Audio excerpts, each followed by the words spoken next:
जय श्रीकृष्ण. आपण आज उद्धव याच्या विषयी बघतो आहे. उद्धव पिता देवभाग आणि माता कंसा यांचा पुत्र. माझे पिता देवभाग वसुदेव महाराजांचे सख्खे बंधू होते आणि माझी माता कंसा ही मथुरेच्या महाराज कंसाची सख्खी भगिनी. म्हणजे मी पिता देवभागाकडून कृष्णाचा चुलत बंधू होय. तसा माता कंसेकडून चुलत मावस बंधू होतो. या कसल्याही नात्यापेक्षा श्रीकृष्णाचा मी जिवलग परमसखा होतो. त्याचा भावविश्वस्त होतो. हे नातंच मला जीवनभर मोलाचं वाटत आलं. असा हा उद्धव. आपल्याला माहिती आहे की त्याला भगवान श्रीकृष्णाचा खूप प्रिय भाऊ म्हणजे सखा. आणि उद्धव हा अविवाहित होता, संन्यासी होता आणि तो भगवंताला च्या जवळ जाण्यासारखा होता आणि अविवाहित होता. आणि त्यांनी श्रीकृष्णाचाच डबल रोल होता. म्हणजे कृष्णासारखाच दिसणं, सगळं म्हणजे कृष्ण आणि उद्धव सारखेच होते. फक्त हा कृष्ण भक्त होता उद्धव. आणि यांनी संपूर्ण जीवन आपल्या सख्यासोबत म्हणजे कृष्णासोबत घालवलेलं होतं. असा हा उद्धव. अधो म्हणून त्याला प्रेमाने कृष्ण म्हणत होते. आणि शेवटच्या क्षणापर्यंत हा कृष्ण उद्धव हा कृष्णासोबतच होता. त्याच्या प्रत्येक कार्यामध्ये, प्रत्येक प्रवासामध्ये उद्धवच हा त्यांच्यासोबत असायचा. दादांच्या सूचनेनुसार 2च दिवसात यादवांचा युवराज त्या नात्यानं दादानं सुधर्मा राजसभा बोलवली. राजसभा यादव स्त्री पुरुषांनी कशी खचाखच भरून गेली. तर असा हा उद्धव. प्रिय बांधव हो, तुम्ही काय मी काय, जीवनाचा एकाच अंगाने नेहमी विचार करतो. दुसऱ्या दिशेनं त्याचा विचार करण्याचा कधी यत्नच करीत नाही. तुम्ही सर्वांनी असाही विचार करून बघा की कुरुक्षेत्रावरच भारतीय महायुद्ध झालंच नसतं तर आर्यवर्ताच्या ठिकठिकाणच्या गणराज्याचं कसं रूप आलं असतं. तर असा हा उद्धव. आज मला प्रकर्षानं जाणवलं की वासुदेव श्रीकृष्ण म्हणत आला ते किती सत्य होतं. भोवतीचे हे जग क्षणाक्षणाला बदलत आहे. वाढ आणि विकास हीच त्याची लक्षणं आहे. जरासंधाचे आक्रमणात टळल्यामुळे मथुरेची आता कितीतरी भरभराट झाली होती. अपार वृद्ध अग्रसेन महाराज आता राजसभेत येत नव्हते. त्यांनी नियुक्त केलेला राजा मथुरेचा कार्यभार बघत होता. उग्रसेन महाराजांचं दर्शन घेऊन आमची राजवास्तू एकदा संपूर्ण फिरून नौकेतून मी रथासह दारुकाला घेऊन गोकुळात प्रवेशलो. आता नंदबाबानंतरच्या 2ऱ्या आणि 3ऱ्या पिढीतील गोप सर्वत्र वावरताना दिसत होते. आमचा 4 शुभ्र घोडाचा गरुड ध्वज नंदबाबाच्या त्याच जुन्या मुखिया वाड्याच्या पश्चिम द्वारासमोर उभा होता.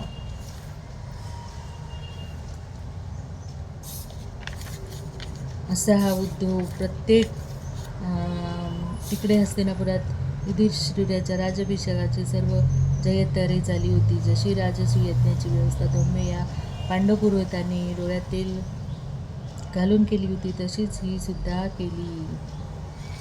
म्हणजे उद्धव म्हणजे कृष्णाचाच उजवा हात. युधिष्ठिर, तू वयानं माझ्यापेक्षा ज्येष्ठ आहेस. मी जीवनभर कधीच तुला चरणस्पर्श करू दिलेला नाही. भीमसेनालाही करू दिलेला नाही. आता तर तू कुरुचा अभिषिक्त महाराज आहेस. ज्येष्ठाहून ज्येष्ठ आहेस. तू मला मुळीच नमस्कार करावयाचा नाहीस.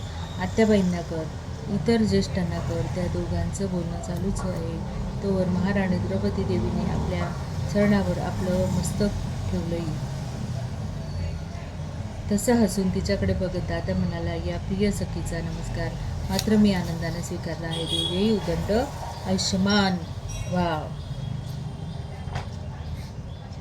कृष्णा, कशी जवळिकीची साथ आली आहे. पांडवाच्या महाराजा एक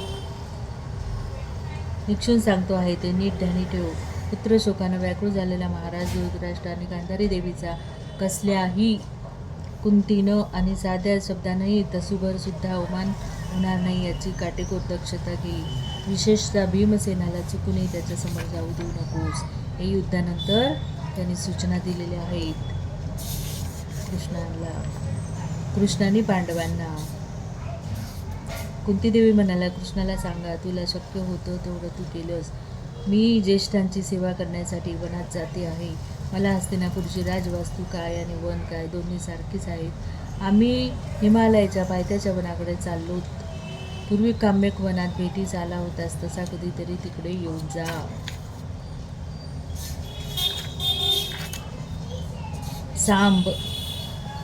सांब म्हणतात ज्याला ते कळलं नाही त्याला शुंभ म्हणतात. शुंभ असुरात आहेत, मानवात नाहीत आणि वाणीही प्रलय माजवू शकते, हे कधीच विसरू नकोस. हे सत्यभामाच्या मुलाचं नाव होतं सांब. आणि आपण बघितलंच की 80 मुलं कृष्णाला होते. घोर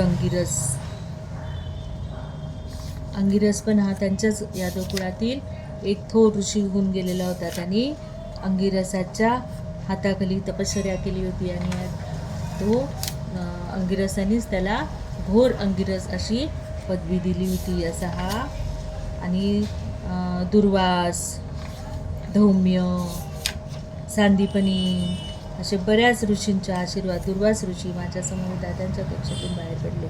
सर्वांसमोर श्री सोपानाच्या खाली उतरणाऱ्या प्रथम पायदंडीजवळ क्षणिक उभे राहिले. दादा मागेच कक्षात थांबला होता. ऋषीवर्यांनी मला विचारलं, हा एवढा भव्य सुघड सोपान कशासाठी उठविला आहे अवधूता?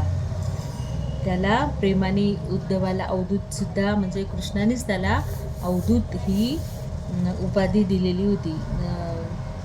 दुर्वास ऋषीने मला माहीत होती श्री सोपानाची माहिती त्याच्या कानी घातली. म्हटलं, दादांच्या जीवनाचा ज्या ज्या स्मरणीय व्यक्ती झाल्या त्यांच्या स्मरणासाठी दादानंच हा सोपान स्वतः लक्ष घालून घडवून घेतलेला आहे. दुर्वासांच्या समोर दिवसातील गर्भवती स्त्री आली नव्हती. बब्रू यादवांची गर्भवती पत्नी आली नव्हती. तो होता दादा जांबवंती वहिनी पुत्र साम. द्वारकेत आल्यापासून दुर्वासा या हाती बिल्व काठी घेऊन विक्षिप्त वागणाऱ्या सर्वांनाच बेधडक आज्ञा सोडणाऱ्या काटकुड्या आणि बेंगळूरूड अशा या ऋषींची चांगलीच खोड जिरवण्यासाठी उघड सांभाला आली होती. त्याचा जन्मजात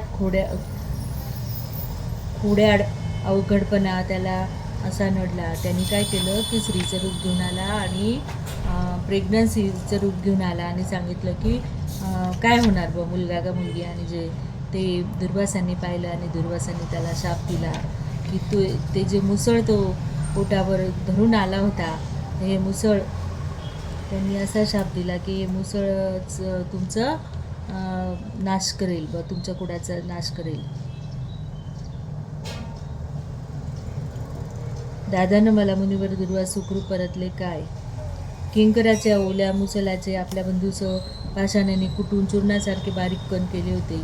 मुळच नष्ट केलं तर प्रश्नच निर्माण होणार नाही ही त्याची कल्पना होती. त्यानं आपल्या बंधूंनी त्या मुसलाचं चूर्ण पश्चिम सागराच्या पेसाळत्या लाटात ओंजळीने भरभरून अर्पणही करून टाकलं होतं. आणि त्याच्यात काय आलं होतं ते दर्भ गवत असं बाणासारखं. आणि ते शेवटी सगळे यादव दारूने धुंद होऊन सगळे नशेबाज झाले होते आणि त्यांनी दारूने धुंद होऊन ते एकमेकांना मारलं. आणि कारण की हा गांधारीचा शाप होता की तुझाही जसा माझ्या 100 पुत्राचा वध झाला तसे तुझा पण वंशाचा कुलनाश होईल. आणि त्यांनी यादवांनीच आपल्या आपसामध्ये एकमेकांना मारून सगळ्यांना ठार केलं. असा हा त्याचा नाश झाला. आणि नंतर शेवटच्या दिवशी कृष्णाने पण फक्त उद्धवाला सोबत घेतलं आणि सगळी त्या दिवशी उद्धवाची सेवा कृष्णाने केली. आणि ते बाहेर आले समुद्राच्या आणि तिथे एका झाडाखाली पायाचं गुडघ्यावर ठेवून बसले. आणि तेवढ्यात त्यांचा त्या पानाचा बाण लागला आणि तिथेच त्यांचा म्हणजे याला पाठवलं उद्धवाला आणि नंतर तो प्रसंग आला आणि त्यांनी बाण पाहायला लागल्यामुळे त्यांचा तिथंच निर्वाह झाला. आणि मग नंतर हा जेव्हा द्वारकेत आला तेव्हा याला ती बातमी समजली, कारण सगळ्या त्याच्या पत्न्या आक्रोश करत होत्या आणि कृष्णाचं हे झालेलं आहे म्हणून ते सांगत आले की मोरपीच दारी सुरुवर्णी मुकुट त्यानं आपला दाट शुभ्र केसावडे घट्ट बसवला होता.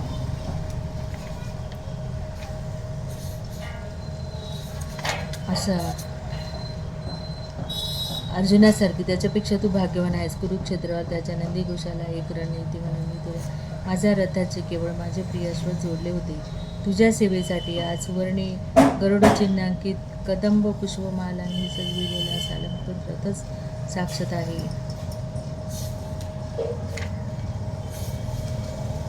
अधो निसंकोच बोल, दादा म्हणाला.